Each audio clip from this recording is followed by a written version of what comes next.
The dulcet sounds of a collapsing society in the background. A light-skinned mixed-race person sits down outside in the burning Indian summer, Portland, Oregon, to share some half-baked ideas about storytelling, narrative, culture, and hygiene. There's been, I don't know. People don't know. People don't care. It doesn't really matter. I'm spitting into the void here, and so I'm just doing it for myself. I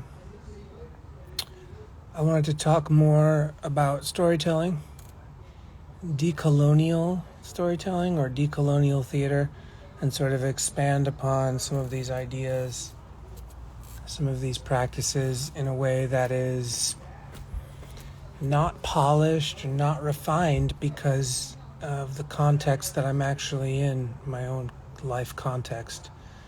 I know that a lot of people project onto me. I know that a lot of people misperceive me, and that's part of the disease that I am fighting, is a kind of constant misperceiving or mismatch. And I think that, lots of people experience this. I mean, we live in a society that is, its gross domestic product is poverty, essentially. And I think that we have to understand that in the Western world, the context we're actually in is a context of haves and have-nots.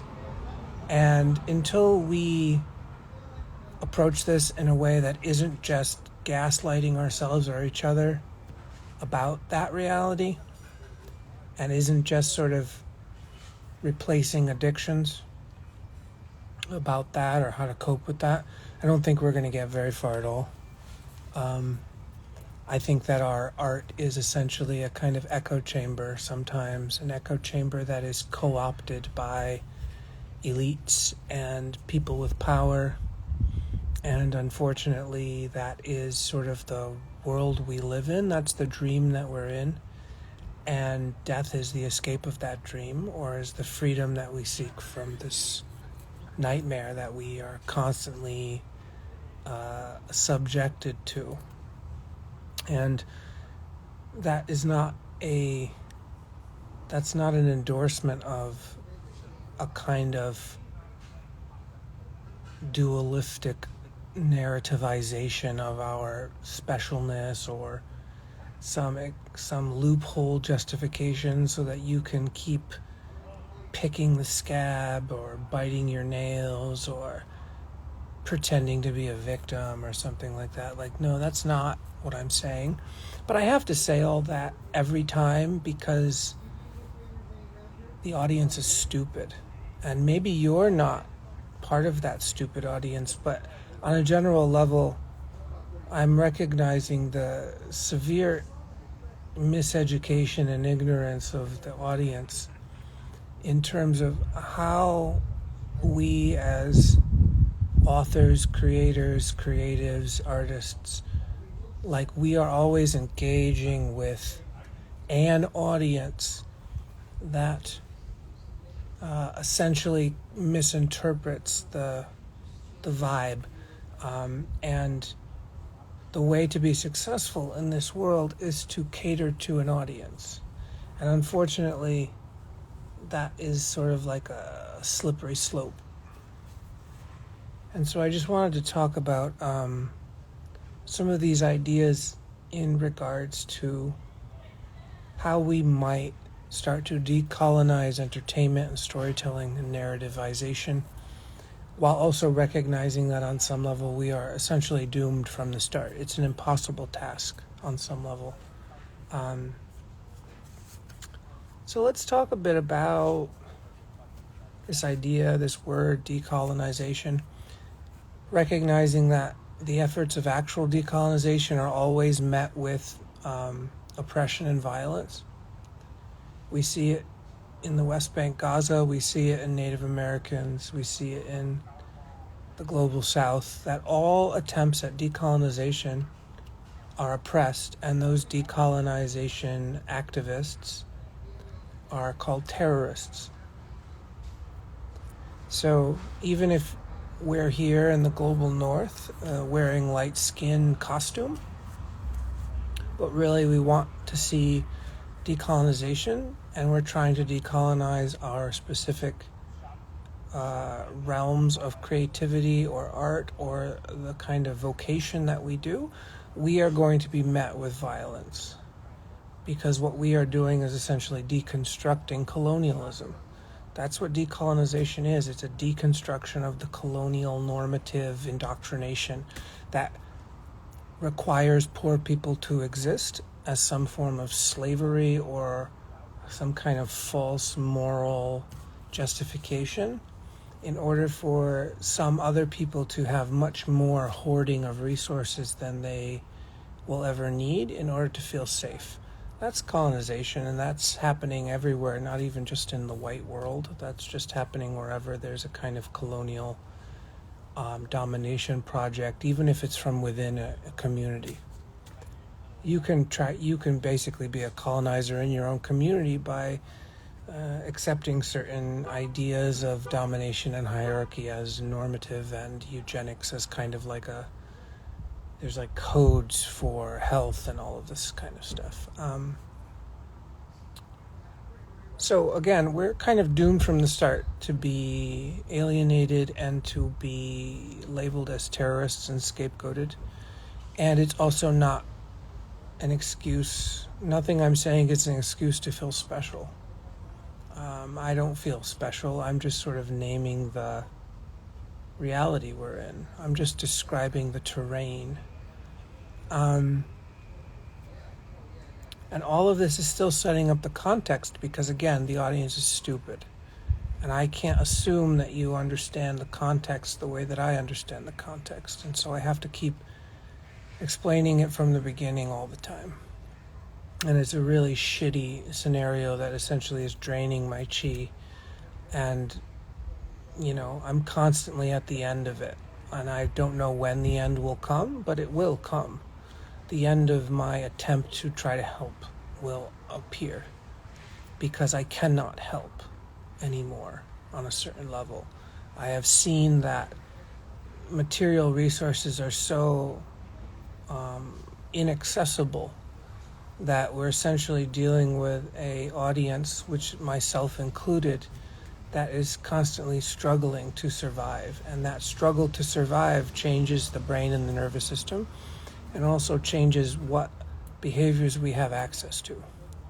And so I'm trying to push outside of that while realizing there is probably no outside of that on some level for us here in this day and age. We are entering a kind of collapse that will turn us on each other, that will turn us into cannibals, that will turn us into mean, gossipy, bitchy people, that will turn us into our own demise, our own assassins. We will become what we hate because we have no other options. And so as a storyteller and as a clown, I look at all this phenomenon as rich material in order to highlight the very system we're actually in, the waters we're actually in, not the ones we think we're in. So what would a decolonial theater start to look like? So I guess we have to ask ourselves, what happens if we decolonize? If we decolonize our narratives and our minds and our souls and our nervous systems, if we do that, what happens? Well, on one level, we don't know. And on one level, maybe we'll never get the chance to know.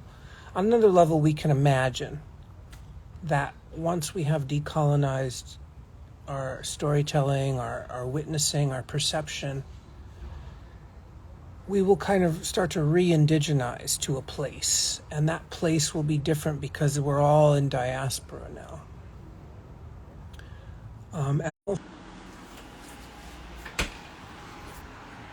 Well, that's funny. So the phone overheated, so I'm just continuing now. Continuing in my kitchen. Hopefully it works. If not, This just is what it is. It's just me shitting into the void.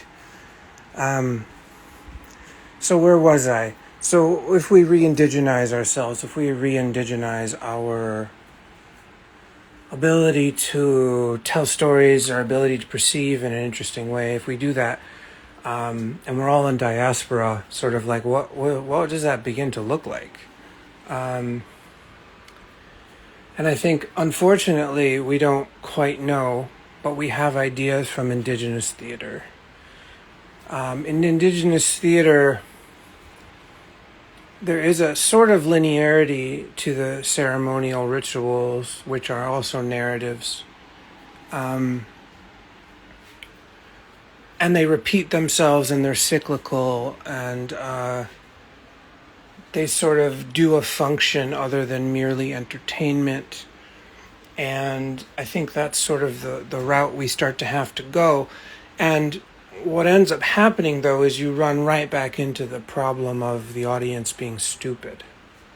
In indigenous theater, the audience is usually part of a clan or a tribe or a confederacy or something that understands certain protocols already,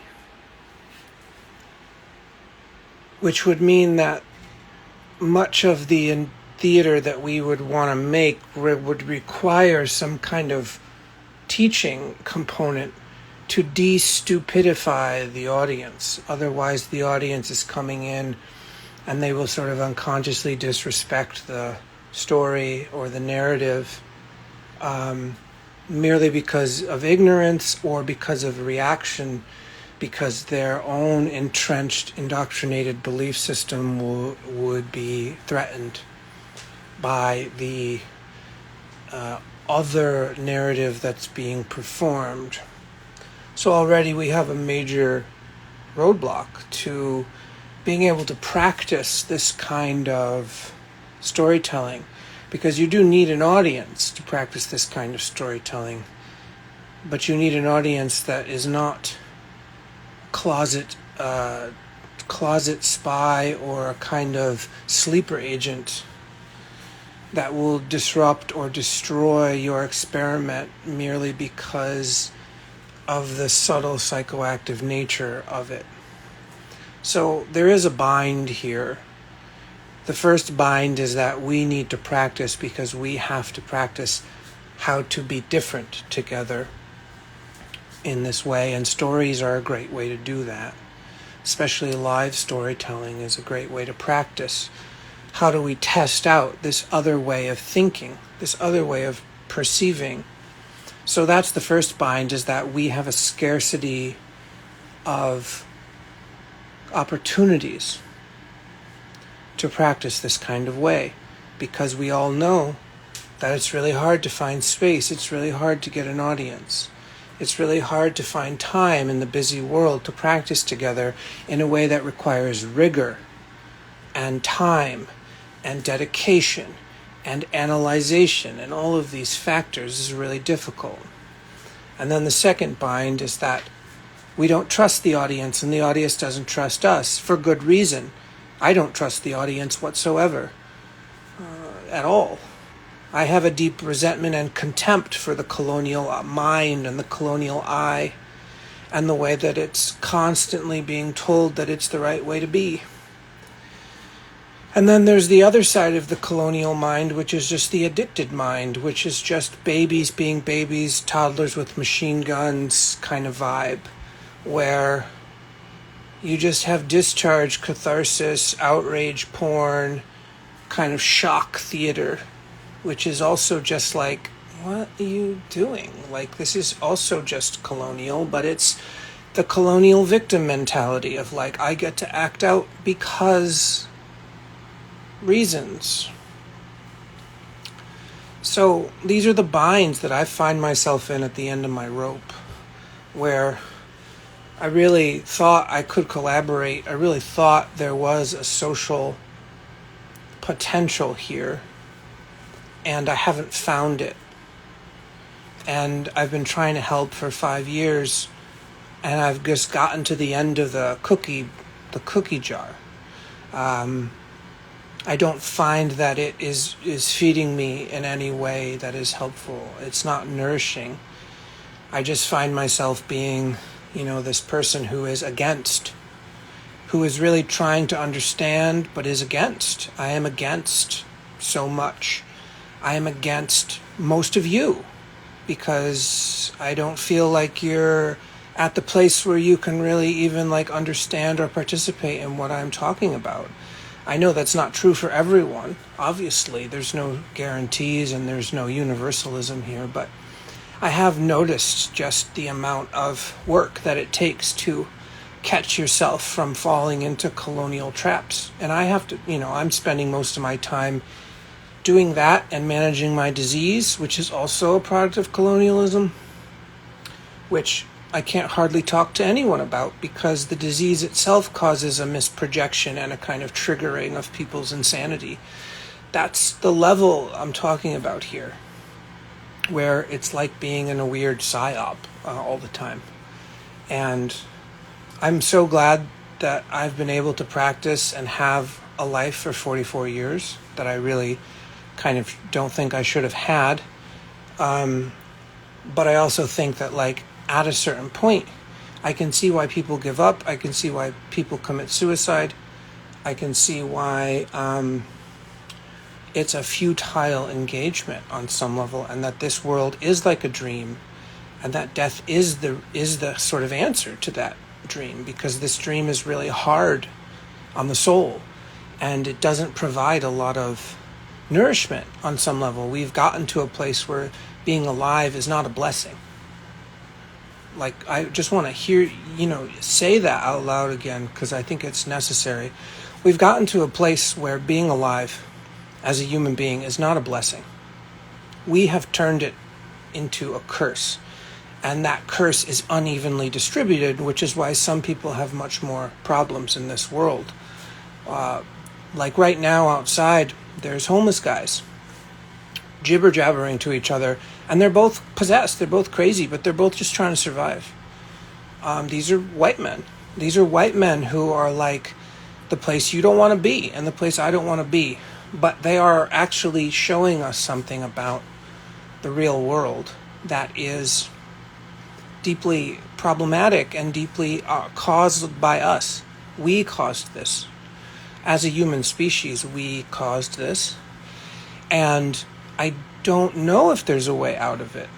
I don't know if these people can heal, because I don't know if we are going to be allowed the time to do the things to turn the ship around. I don't think that that's true. But I also don't necessarily want to hurt anybody else. But I understand that my very aliveness in this society is hurting other people just by proxy of the United States colonizing other cultures and harming other nations.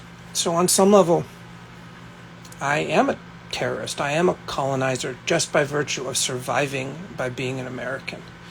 So that's sort of that's just where I'm at in the process of recognizing that there's really very little traction, and that even the smallest bit of creativity towards decolonization is so draining to certain people, especially for me. It's just so draining. There's such a lack of resource. There's such a lack of funding. There's such a lack of being able to actually push the edge and the boundary. I really don't know. But I do have these thoughts, and I do, I think, have at least some kind of outline of what we might try to go towards, or what future generations might try to go towards. I don't think I'm going to get there, but I do just sort of want to digest and chew these ideas while I have the energy to do so. So that's a long-winded way to talk about just some of the context that I think we're in terms of decolonizing comedy, decolonizing entertainment, decolonizing clown, decolonizing narrative and storytelling. I think that, it seems to be a very niche topic, and unfortunately, in order to get anywhere, you have to kind of cater to a certain kind of linear dualistic mind in order to even like introduce one tiny drop of something else. And I think that that's a shame. That's a real shame. Like, we're holding that shame. We're sort of disturbed, like it's a very disturbing and disgusting, reality that we're working in. And we're going to keep doping ourselves to the fucking gills with whatever junk food nutrition, we think we can get in order to just survive one more day. In future talks, I'd like to just talk about technique. This was sort of like an overview. I want to get into some technical aspects of like how we can start to generate material or generate a kind of content that would be more in line with decolonial thinking or kind of animistic re-indigenized storytelling. I'd like to get into more technique aspects. I don't know when that's going to happen, but I'm just putting it out there that it would be really nice to sort of find an audience that was willing to sort of compensate me for my time and energy and expertise in these matters, because unfortunately, poor people catering to poor people doesn't work on some level. Maybe it works for some people. It certainly does not work for me and my medical bills and stuff. So I think that the reality is that if the things that I'm saying are actually valuable, which people tell me that they are, why is that not being apparent? Why is that not happening? And I think it's just because the nature of my system, the nature of my disease, the nature of society, and the nature of my upbringing all combines to make it so that I'm not talking the way rich people or people with more money want to be talked to. And that's absolutely part of this whole thing I'm talking about, is that in order to succeed, you have to tone police and you have to cater to some like lords and ladies. And it's been like that for a few thousand years, and we don't seem to be able to get out of it.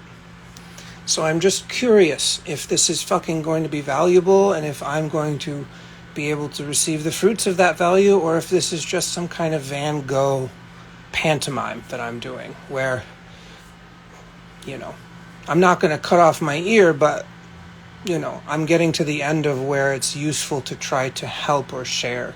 And I'm just curious, like, what will it mean to kind of throw this stuff out into the void and just watch it be simultaneously praised and ignored. So that's where I'm going to go from here. We'll see when the next one pops out. Otherwise, I do hope that you are being with the land, even if the land is definitely in pain. I hope that you have a meditation and a hygiene practice, even if you're dirt ass poor. I hope that you can hold on to your sanity as long as possible and laugh about this joke, because if life's the joke, then death is the punchline. Ciao for now.